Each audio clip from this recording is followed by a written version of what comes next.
Good evening. Now, earlier this week, we warned that shootings are becoming so common in parts of Birmingham that many people feel gun crimes now just a part of normal life.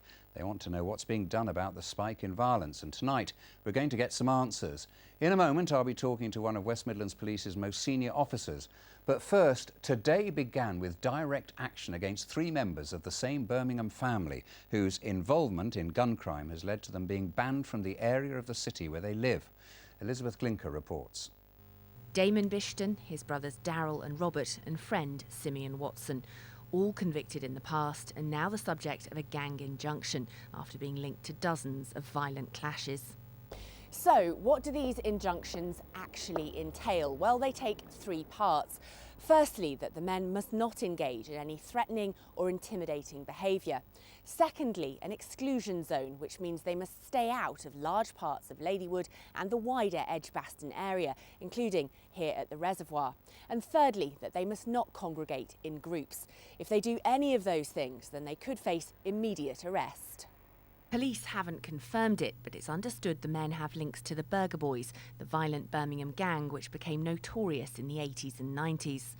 After a recent spate of shootings, it was Birmingham City Council which applied for the injunction. Some people in the community might be wondering, if these people are doing bad things, why are they not just being arrested and charged? If there is evidence about criminal activity that the police have evidence for, they will be taken to court for that.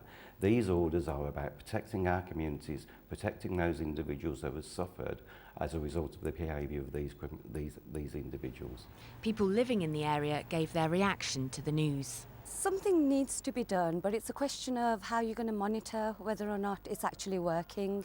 It would really come back to haunt them if these people were involved and they didn't take any action. 60 people have been arrested for firearms offences in the last 3 months. It's hoped today's injunction will help slow what the police call the recent wave of gun crime.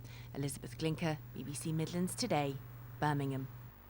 Well, police admit that the problem of guns and gangs is back with a vengeance. But what's it really like to live and work on the front line? Our special correspondent Peter Wilson has spent the day in Handsworth. He grew up in Handsworth. Now he's giving something back, helping young people. The reggae star Apache Indian is funding his own music academy in what was the local fire station. There's a lot of guns on the streets. It's just a case of when and where it's going to happen. The guns are too accessible. I'm working, very, very closely with young people, and they're frightened to walk on the streets. 200 young people attend the academy in the last 12 months. Gun crime has returned to their streets, and it's even claimed the lives of people they know. It's hard to wake up in the morning and heard that a friend that you see in a couple of days has just been shot in the head, and it hurts to see people dying, people that you actually know. You do get scared. You're like, this person can be anywhere. You don't know who's just got shot. You don't know why they've got shot. You don't know where that person with that gun could be.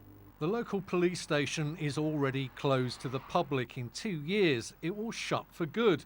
One of 28 police bases due to close in order to save money. Almost 20 years ago, gun crime had got so bad that a chief constable warned that the region could end up being called the Wild West Midlands. He also told the gangsters that his gang was bigger than anybody else's and that gun crime could be defeated. Well, it was stifled, but now it's back and it's affecting so many people's lives. This man has been helping the family of a youth who was shot and wounded just a few days ago. My major concern is where are these young people getting their guns from? How are young people so accessible to get these weapons? Where are their weapons coming from? How is it getting into the hands of our young people? The guns are often antique, the ammunition homemade. But these guns are increasingly coming into our cities and being fired on our streets. Peter Wilson, BBC Midlands Today, Birmingham. With us now is West Midlands Assistant Chief Constable Carl Fowkes. Very good evening to you. Good evening. Thanks for joining us. Before we go any further, I'd like to put some points to you, because we actually asked some people who live or work in inner city Birmingham to put some points or questions to you. So can we just listen to this and see what you think? I think that drugs is causing all this gun crime, and I would like to know what the police can do about this. That's Arjun speaking there. What do you say to that? How big a part do drugs play in all this? I think we're really clear that the individuals that are carrying guns and using guns are criminals. But are they involved in other criminality? For example, the supply of drugs. We've definitely seen links with that, but we'll tackle whatever criminality they commit to make sure that they don't harm the communities of the West Midlands. OK, let's hear from another. This is from Apache Indian. Can we have more bobbies on the beat? Can you do that? I mean, we talk about cuts, we talk about everything, but can you actually provide us more police on the streets, more awareness? And this is a question a lot of people are asking, of course. Do you have the resources to have more people on the beat, more officers involved? We do believe we've got the right resources and the right amount of resources to make a difference. We've never stepped away from gun crime over the last 10 years. It's always been one of our priorities, and that's for our neighbourhood officers, our investigators and our offender managers to focus on those that are carrying guns. And this is just a moment, a challenge in time that we need to address. Yeah, I mean, the figures are stark. Highest gun crime rate in the country at the moment. Why is it? Well, over 10 years, we've seen gun crime come down in the West Midlands, and that's very, very positive.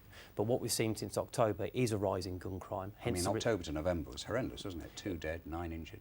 And one death is too many in our communities and in the West Midlands. I think there's a number of factors that we're seeing at the moment. So we're seeing gang-on-gang issues, we're seeing inter-gang issues, and we're seeing offences linked to criminality. And we need to tackle those issues. And this is a historic issue that we've always dealt with, and we will continue to deal with it. But are you sort of enough into the community to know what's going on, to get the tip-offs, to get the intelligence? The community have been incredibly helpful and incredibly supportive over the years, giving us information and intelligence because they recognise the impact that guns have on our communities. Our neighbourhood officers are fully ingrained in those communities. Well, are they? Because we get the impression that you spent years building up this sort of trust with the community, and they're now saying that that's sort of gone and they don't know who to go to anymore. Your presence isn't quite so obvious. We've never stepped away from neighbourhood policing, and we won't step away from neighbourhood policing in the coming years. We feel it's a priority for the force, be that our PCSOs or our neighbourhood policing officers.